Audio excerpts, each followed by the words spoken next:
The phone I am holding is Xiaomi Redmi Note 9s. Today, I will remove its screen lock and watch the video till the end without pulling it.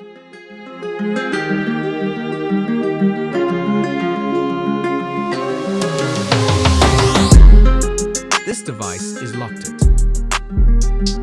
After pressing the power button, the off option will actually turn off the phone.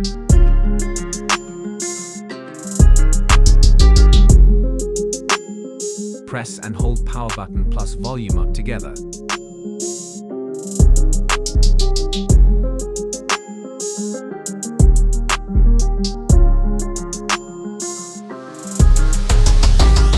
Click the volume down button to go back-to-back menu. Go to web data by pressing volume down. And then press power.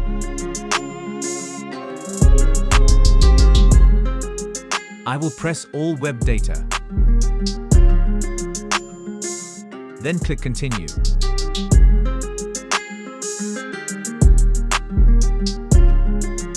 I will reboot the phone.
Assalamu alaikum everyone, please subscribe the channel.